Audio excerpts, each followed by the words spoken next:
Dear student, you are most welcome to our educational channel mechanical Pandit. और मैं आपके प्यारे पांडे सर। आज ब्रांच्ड गियर सिस्टम जो है, आप देखे होंगे किसी किसी शाफ्ट के ऊपर कई सारे गियर माउंटेड होते हैं। जैसा कि हम लोग अभी देखेंगे और मैं आपको दिखा देता हूँ।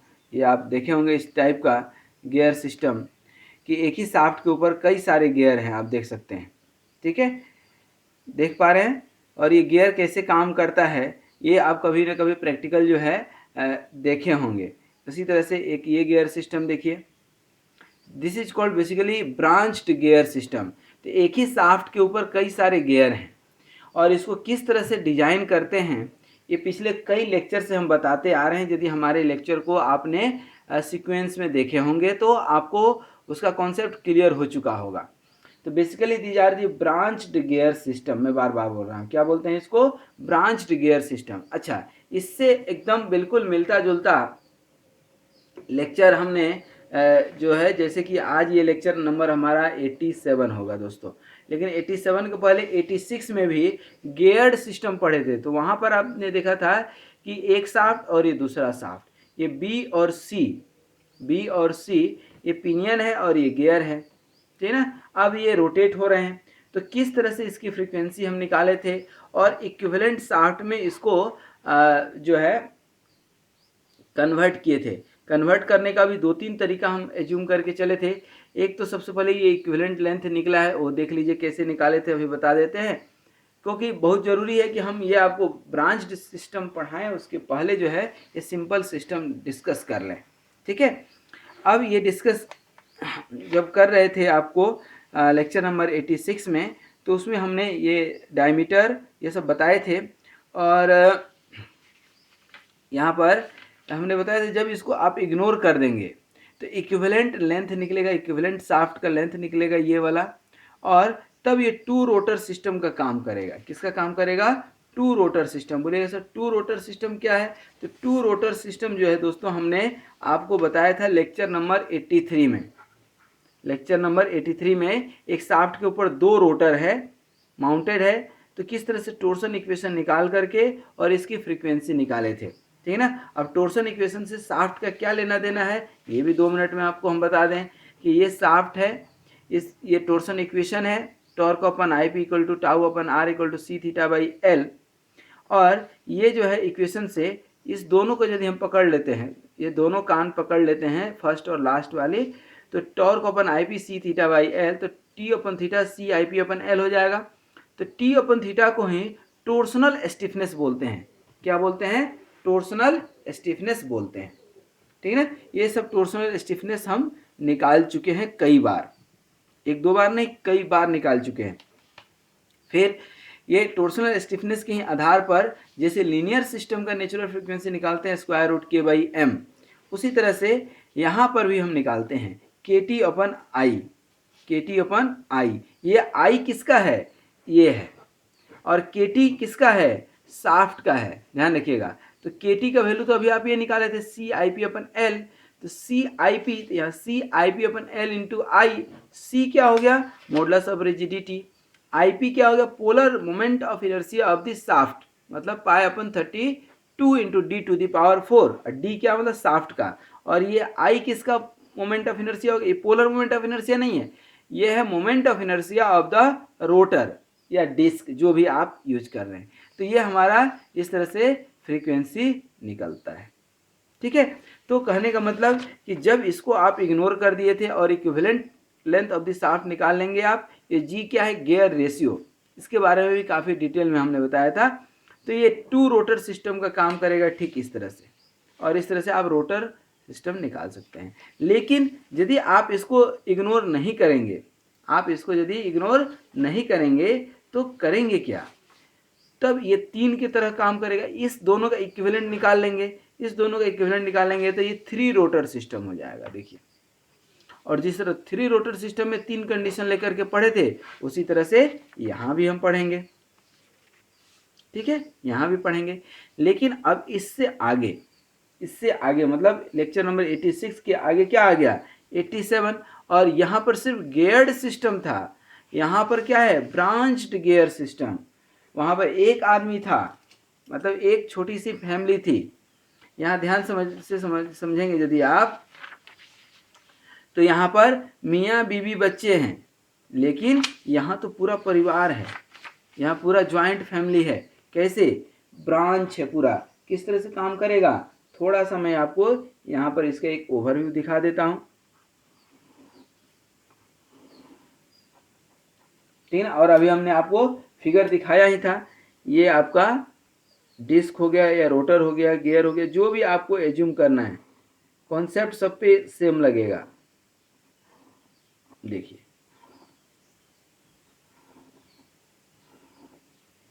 इतने सारे गियर माउंटेड हैं इसके ऊपर, ठीक है। फिर यहाँ पर अभी एक गियर है, सॉरी शाफ्ट है, ये जो है यहाँ पर एक डिस्क माउंटेड है इससे। अब ये है, इसके ऊपर और गियर होंगे, ये जो किसी और से कनेक्टेड होंगे। फिर इधर एक गियर है, देखिए शाफ्ट है, ठीक ना, और ये जो है इससे कनेक्टेड है। फिर इधर भी होगा बहुत सारा, ठीक ना। तो कहने का मतलब कि यहाँ पर गियर तो एक ही है, गियर तो एक ही आपको दिख रहा है, लेकिन यह एक नहीं है, ये कईयों से कनेक्टेड है। एक तो एक ही शाफ्ट पे कई सारा जो है रोटर माउंटेड है। फिर ये रोटर जैसे मान लीजिए 1 है, ठीक ना, या ABCD नाम रख दें, ABCDE, ठीक है। उसी तरह से ये B जो है इधर किसी से कनेक्टेड है, मान लीजिए कि इसको F मान लीजिए, ये C यहाँ पर G से कनेक्टेड है। फिर ये H इधर तो नहीं कनेक्टेड है, उधर कहीं और कनेक्टेड होगा, एक और शाफ्ट हो सकता है कि यहाँ पर हो, ठीक ना, यहाँ से इससे कनेक्टेड हो, ठीक ना। तो इस तरह से ये पूरा एक कॉम्प्लेक्स सिस्टम बन जाता है, कॉम्प्लिकेटेड सिस्टम कहें तो क्या बन जाता है, कॉम्प्लिकेटेड सिस्टम है।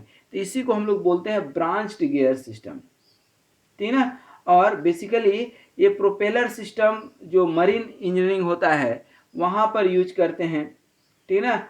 Differential gear box of the system, जो डिफरेंशियल गियर होता है वहाँ पर आप यूज करते हैं, ठीक ना। ये जो आपको मैं दिखा रहा था ये बेसिकली क्या है, डिफरेंशियल गियर बॉक्स का ही एक पार्ट है, ठीक ना। डिफरेंशियल गियर बॉक्स, ये आप देखिए थोड़ा सा इस तरह से ये कुछ काम करता है, ठीक है।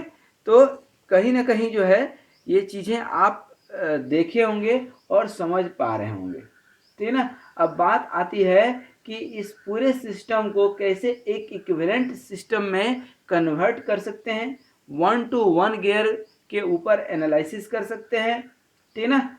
इन चीज़ों को समझना है। अब कैसे करते हैं, इक्विवेलेंट जब निकालते हैं, तो जब भी हम इक्विवेलेंट निकालते हैं तो इक्विवेलेंट निकालने का मतलब क्या होता है, तो इक्विवेलेंट निकालने का मतलब होता है कि multiply all the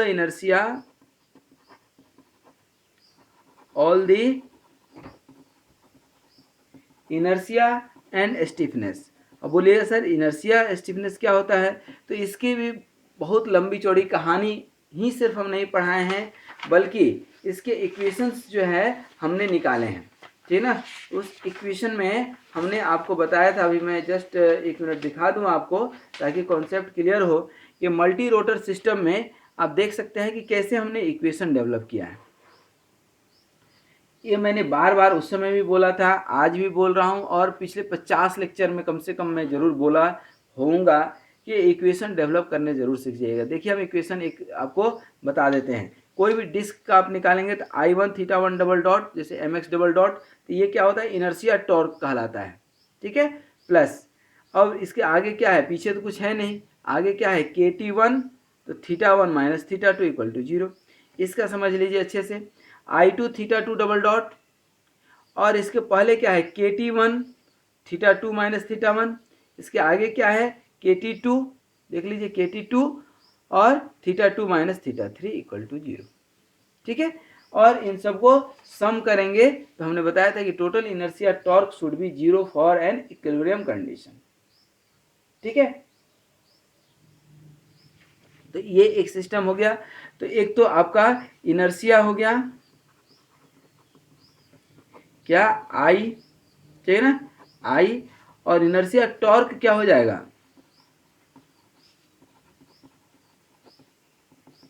I theta double dot, ठीक है।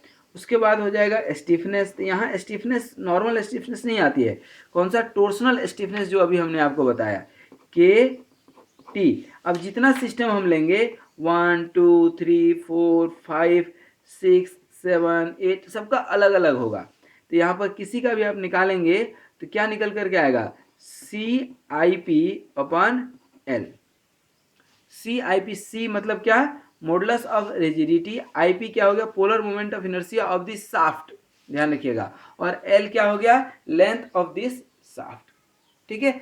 तो अब इस तरह से यदि आप निकालेंगे, क्या क्या निकालेंगे, इक्वेशन, कौन सा इक्वेशन, डिस्प्लेसमेंट की इक्वेशन, इनर्शिया की इक्वेशन, तो यहां पर क्या हो जाएगा बताइए, आई ए किसी का भी आप निकाल रहे हैं एक का, ठीक है ना, हम बता रहे हैं आई ए थीटा डबल डॉट, थीटा ए का ही निकालेंगे ना आप, और इसके आगे क्या है, K T one, K T one एक हम समझा देते हैं, क्या हो जाएगा, theta A minus theta B equal to 0, एक इक्वेशन, ठीक है।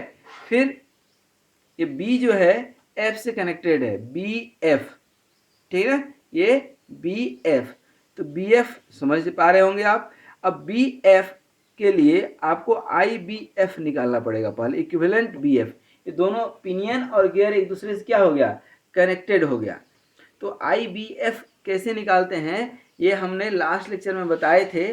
तो ये पैरेलल थ्योरम से बनता है, I B plus G square I F, ठीक है। देखिए I B plus G square I F, अब बोलिएगा सर जी कहाँ से आ गया, तो जी जो है आ गया आपका गियर रेशियो से, मतलब कि V C upon V B, ठीक है ना, या वेलोसिटी नहीं मालूम है तो डायमीटर मालूम होगा, तो डी सी अपन डी बी, जो भी आप निकाल लें जो आपको सुविधाजनक हो।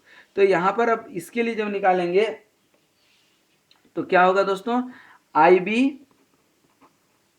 F into theta B F, small B F capital B F, ध्यान रखिएगा, प्लस क्या हो जाएगा, के टी, अब 1 इसके पहले, तो ये इक्विवेलेंट में जाता है, के टी 1 और क्या हो जाएगा, theta B minus theta A plus K T 2 theta B minus theta C, आगे देख लीजिए। फिर अब इसके लिए एफ के लिए थीटा एफ, तो के टी एफ और theta F minus theta A equal to 0, ये कंडीशन बना। अब ध्यान दीजिएगा यहाँ पर कि ये सिर्फ आगे है, आगे कनेक्टेड है, दूसरा इधर भी एक रोटर रहता तो ये इधर वाला भी कंसीडर करते, क्या के टी एफ लिए है ना, और इधर भी लेते, जो भी लेते हम, ठीक है। अभी इधर का हम नहीं लिए हैं क्योंकि इधर कोई रोटर नहीं है, ठीक है ना, तो ये दूसरा इक्वेशन बन जाएगा। उसी तरह से तीसरा इक्वेशन यहाँ पर किसके लिए, सी और जी के लिए बनेगा सिमिलर, फिर इसके लिए बनेगा, इसके लिए बनेगा, इस तरह से ये आगे बढ़ते जाएगा, ठीक है ना। तो कई सारे इक्वेशन बनेंगे, कितने इक्वेशन बनेंगे, जितने आपके पास ब्रांच्ड गियर होंगे, जितने आपके पास गियर होंगे उतने इक्वेशन बनेंगे, ठीक है।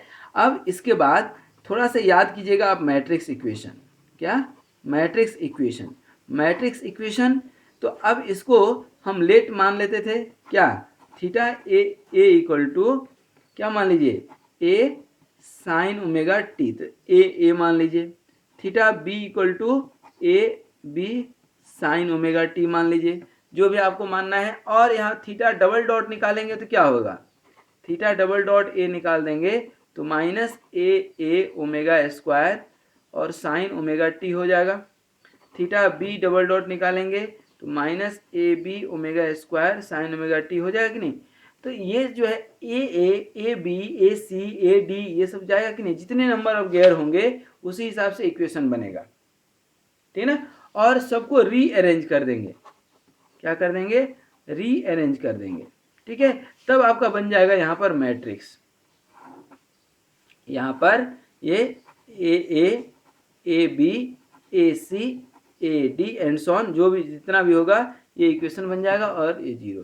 फिर ये हटा करके इधर इसके जो डिटर्मिनेंट होंगे उसको इक्विवेलेंट टू 0 कर देंगे, तो ओमेगा आपका यहाँ पर निकल जाएगा। और ये क्या निकल जाएगा, ओमेगा ए निकल जाएगा, ओमेगा बी निकल जाएगा, ओमेगा सी, जितना आप निकालना चाहेंगे उससे आपका निकल जाएगा। एक तो ये है। दूसरा एक और आपको कॉन्सेप्ट बताए थे multi rotor, sorry matrix form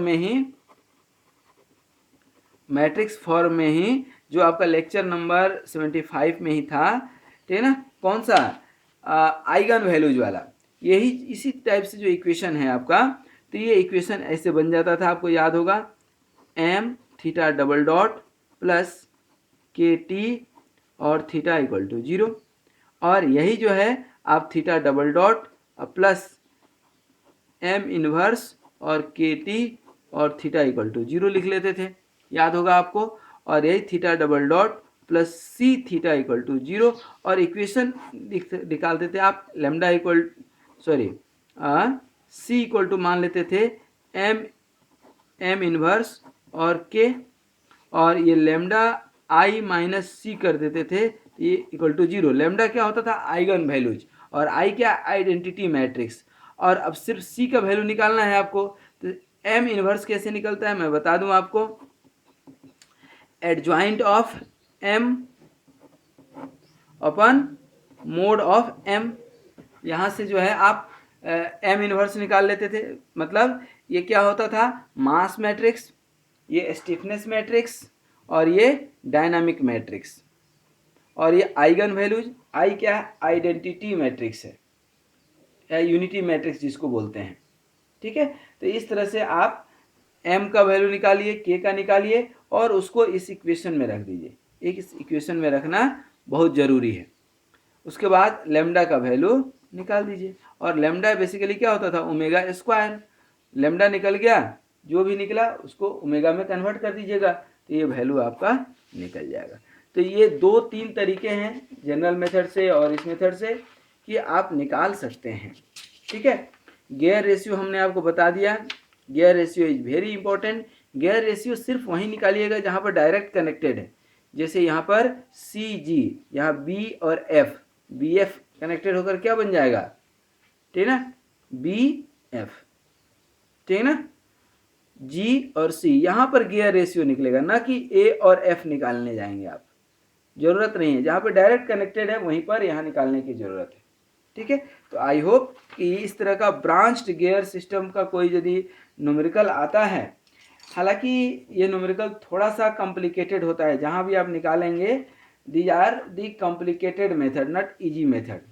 तो यदि कॉम्प्लिकेटेड मेथड है तो इसका मतलब है, कॉम्प्लिकेटेड मेथड है, इसका मतलब है कि ये जो है बहुत टफ न्यूमेरिकल इसमें नहीं देगा आपको, खास करके यूनिवर्सिटी एग्जाम में ट्रिकी क्वेश्चन देगा यूनिवर्सिटी में भी, और कॉम्पिटिटिव एग्जामिनेशन में। और एक चीज़ आपको बता दें कि इस तरह का जो क्वेश्चंस रहते हैं बेसिकली, ये सब प्रैक्टिकल क्वेश्चन है, जो प्रैक्टिकल लाइफ में जब आप इंडस्ट्री में जाएंगे तो वहाँ पर ये सारी चीज़ें आपको देखने मिलती हैं। तो अब सवाल होता है कि यहाँ पर 25 गियर 30 गियर जो हम आपको दिखा रहे थे, सब एक दूसरे से कनेक्टेड है, सब एक दूसरे से कनेक्टेड हैं, ठीक है। तो अब उसको कैसे हम दिखाएंगे, उसको जैसे यहाँ पर आपको दिखा रहे थे बहुत सारे गियर एक दूसरे से कनेक्टेड हैं, तो यहाँ यदि कनेक्टेड है तो उसको कैसे दिखाएंगे, तो सॉफ्टवेयर में वो सारी चीज़ें उपलब्ध है, आपको सिर्फ इनपुट देना है। तो यहाँ पढ़ाने का मतलब ये भी है कि इनपुट क्या देना है ये आपको कम से कम पता रहे, नहीं तो ये तो भगवान ने मुंह दिया है, मुंह में कुछ डालेंगे तो पेट में तो जाएगा, लेकिन ये भी तो हो सकता है कि तबीयत खराब हो जाए, डाइजेशन हजमा खराब हो जाए, ठीक है ना। तो उसी तरह से सॉफ्टवेयर में भी इनपुट डालना है, इसका मतलब ये नहीं कि कुछ भी उटपटांग डाल देना है, उसके लिए हमको इक्वेशन समझना पड़ेगा, मैट्रिक्स इक्वेशन समझना पड़ेगा, मास मैट्रिक्स समझना पड़ेगा, ठीक है ना, डायनामिक मैट्रिक्स समझना पड़ेगा, ठीक है ना, और तब हमको आउटपुट भी समझना पड़ेगा कि जो लेमडा आ रहा है बेसिकली वह आइगन वैल्यूज है। फिर आइगन वेक्टर्स निकालना हो तो कैसे निकालेंगे, मोड शेप कैसे निकालेंगे, फिर एम इनवर्स निकालना पड़ेगा हमें, फिर स्टिफनेस निकालना पड़ेगा, फिर लेमडा को ओमेगा स्क्वायर में चेंज करना पड़ेगा, और ये भी अभी ओमेगा एंगुलर फ्रीक्वेंसी निकलेगा, फिर नॉर्मल फ्रीक्वेंसी निकालने के लिए 1/2 पाई इंटू ओमेगा करना पड़ेगा, तब जा करके आपका यहाँ हर्ट्ज में आएगा। तो ये सारी चीज़ें सॉफ्टवेयर में उपलब्ध तो हैं, लेकिन सॉफ्टवेयर चलाने के लिए भी तो दिमाग चाहिए, इसीलिए सॉफ्टवेयर इंजीनियर्स की इतनी डिमांड है, खास करके मैकेनिकल में। आप मैकेनिकल में यदि कॉन्सेप्ट क्लियर है तो there is too much demand in the industry. तो thank you very much for watching this video. And अब आपके दिमाग में आ सकता है कि ऐसा कौन सा सॉफ्टवेयर है सर जहाँ पर इसका डिज़ाइन कर सकते हैं। तो there are so many software like Creo, direct, CATIA, UG, ये सब में होता है डिजाइनिंग। और इसके अलावा कुछ आजकल रेडीमेड सॉफ्टवेयर आ गए हैं, तो वो भी मैं किसी वीडियो में बता दूंगा। तो आज यहीं तक। Thank you very much for watching this video. और इस सारे वीडियो को आप देखते रहें और लाइफ में जो है कुछ सीखते रहें, स्वस्थ रहें, मस्त रहें, आप मुस्कुराते रहें, यही हमारी शुभकामनाएं हैं, यही हमारा संदेश है। धन्यवाद।